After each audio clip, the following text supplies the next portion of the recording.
A comienzos del siglo XIX, el Reino Unido se encontraba en plena revolución industrial, lo que la convertía en la economía más productiva de toda Europa, posicionándose con fuerza como exportadora de productos manufacturados.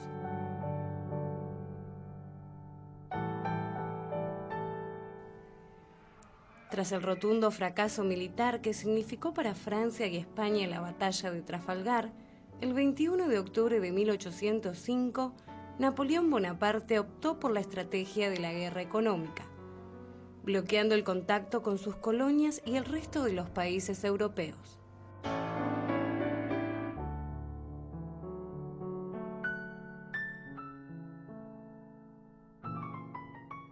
En noviembre de 1806, poco después de que Francia conquistara o se aliara con cada una de las potencias del continente, Napoleón promulgó el Decreto de Berlín, prohibiendo a sus aliados y a los países conquistados cualquier tipo de relación comercial con Gran Bretaña.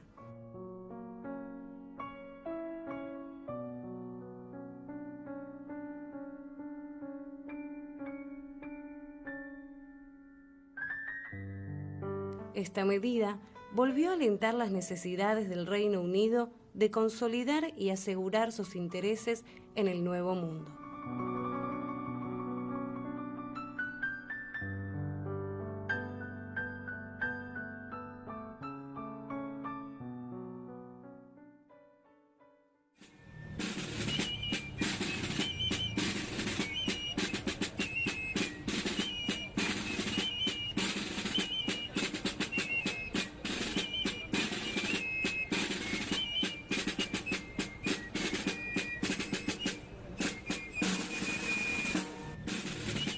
Las invasiones inglesas fueron una serie de expediciones militares de la corona británica que atacaron el virreinato del Río de la Plata a principios del siglo XIX.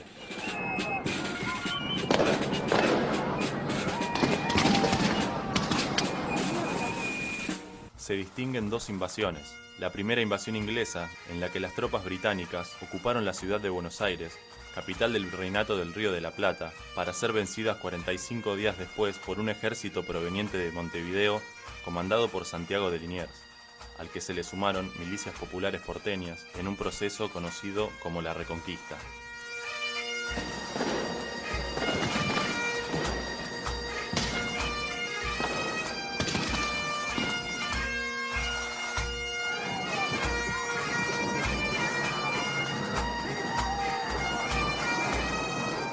La segunda invasión inglesa al Río de la Plata de 1807, en la que las tropas británicas fueron rechazadas cuando intentaron ocupar Buenos Aires por las fuerzas defensoras que se componían de tropas regulares y de milicias urbanas. El proceso es conocido en la Argentina como la defensa.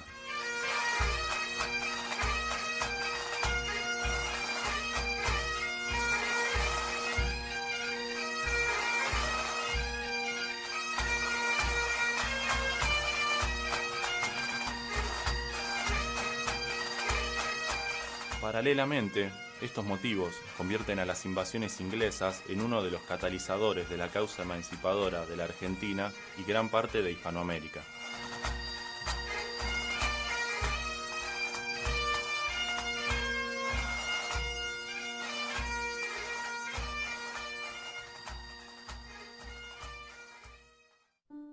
A fines del siglo XVIII, cuando William Pitt, el joven del partido Tory, accedió al cargo de primer ministro, Inglaterra comenzó a tomar un interés un poco más directo en las colonias hispanoamericanas.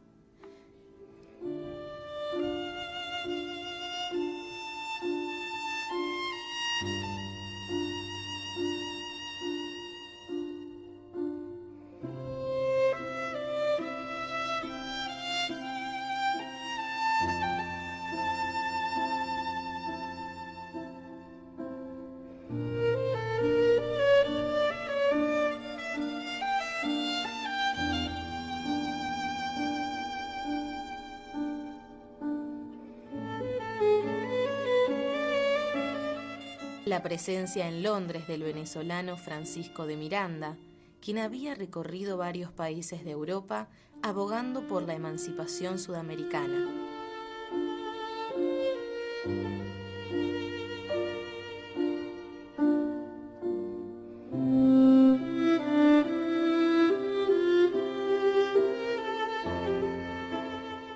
ante el rápido crecimiento industrial que experimentaba Inglaterra, se vio necesitada de expandir sus mercados en busca de materias primas, siendo precisamente las colonias hispanoamericanas una de las principales fuentes.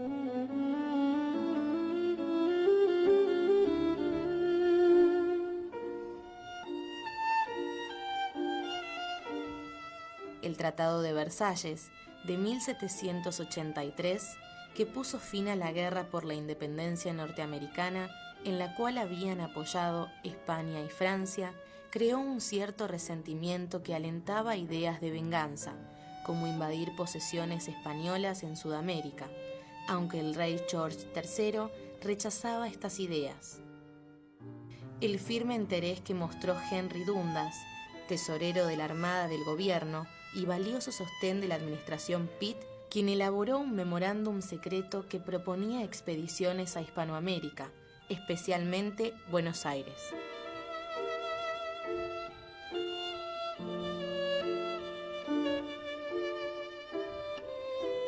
Como se puede observar, Gran Bretaña poseía motivos suficientes como para proyectar una expedición conquistadora a las colonias.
En 1916 se producen las primeras elecciones nacionales según la ley Sáenz-Peña, en la que se impone la fórmula Irigoyen-Luna.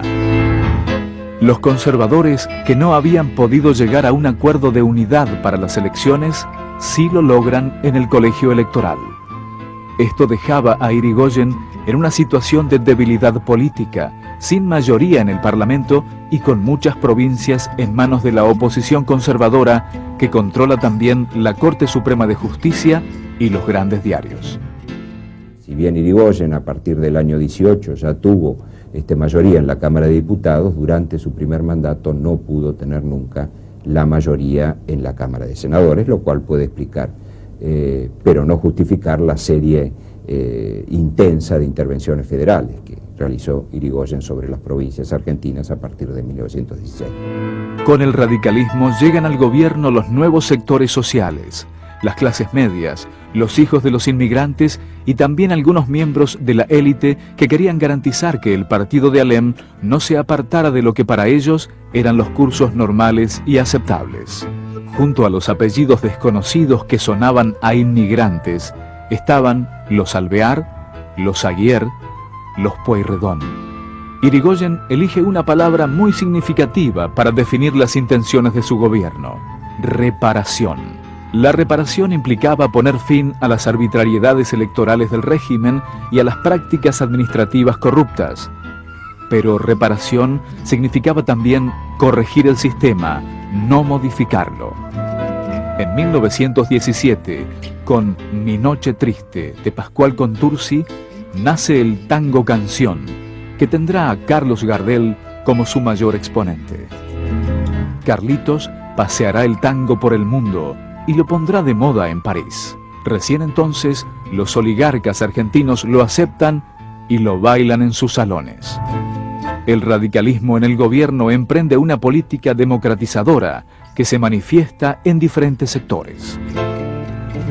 Y esta democratización se notaba prácticamente en todos los campos de la política, pero además se notaba, de una manera ya muy precisa y muy concreta, en el caso, por ejemplo, de la reforma universitaria, cuando Irigoyen apoya este alboroto estudiantil que se inició en Córdoba, luego continuó en La Plata, Buenos Aires, Rosario, etc., apoyando las demandas de los estudiantes y convirtiendo a la universidad cerrada, elitista, académica de antes, en una universidad mucho más abierta.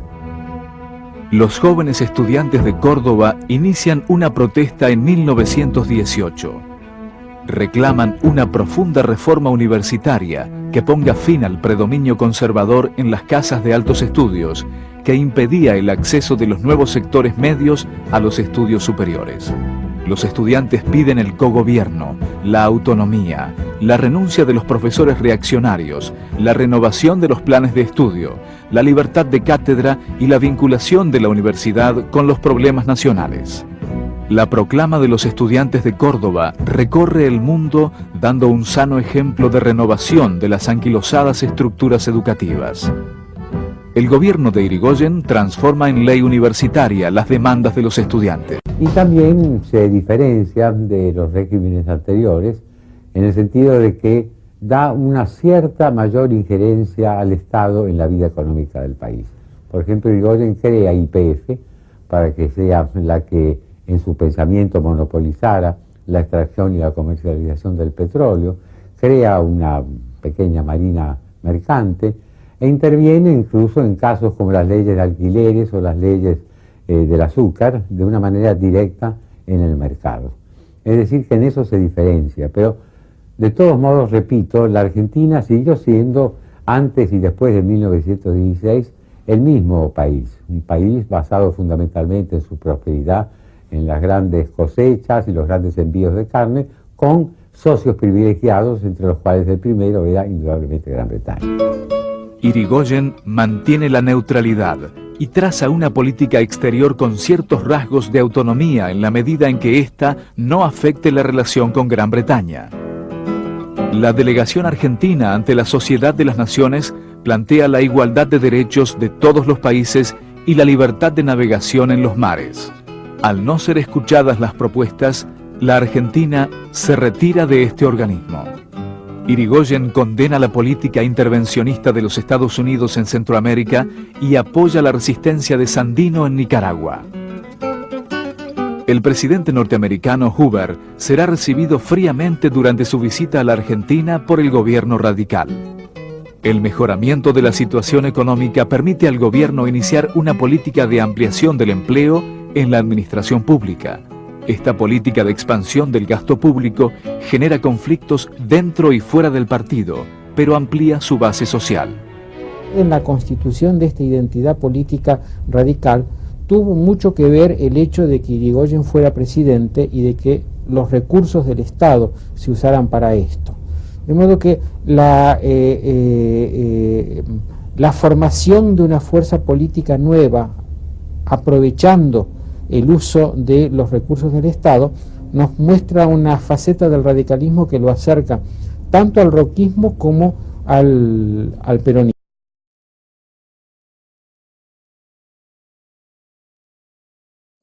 En 1964, en su mensaje al Congreso Nacional, el presidente argentino Arturo Illia señaló que actualizaría el reclamo por las Islas Malvinas.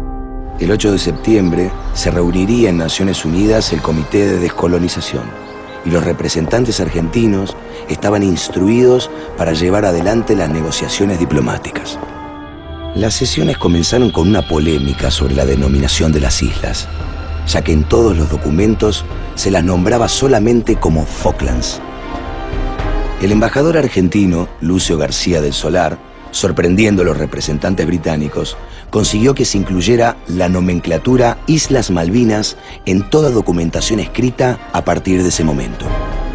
Unos años antes, en 1960, Naciones Unidas, con el propósito de poner fin al colonialismo en el mundo, había dictado la resolución 1514, donde consagraba dos principios fundamentales que debían guiar el proceso de descolonización.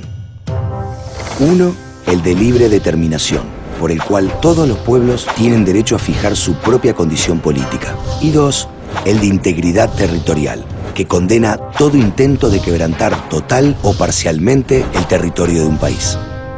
Argentina planteó que el caso de Malvinas debía estar regido por el principio de integridad territorial y no por el de libre determinación, como pretendía el Reino Unido, ya que el territorio había sido separado por la fuerza, contra la voluntad de sus habitantes, y su población original había sido expulsada y reemplazada por ocupantes de la fuerza invasora. El problema de las Malvinas es de un territorio colonial y no de un pueblo colonial. Luego de largas negociaciones, el 16 de diciembre de 1965, la Asamblea votó por 94 votos a favor, ninguno en contra y 14 abstenciones, el reconocimiento de la existencia de una disputa entre los gobiernos de la Argentina y del Reino Unido sobre la soberanía de las islas. Esta resolución, denominada 2065, basada en el alegato del embajador argentino José María Ruda, estipuló que la negociación tenía que tener en cuenta los intereses, pero no los deseos de los habitantes de las Malvinas, por considerarse una población implantada. Este hecho fue recibido con gran alegría por todo el país, menos por los sectores militares y económicos comprometidos en derrocar el gobierno de Ilia. La resolución 2065 constituye hasta hoy el precedente jurídico internacional más importante respecto de la cuestión Malvinas.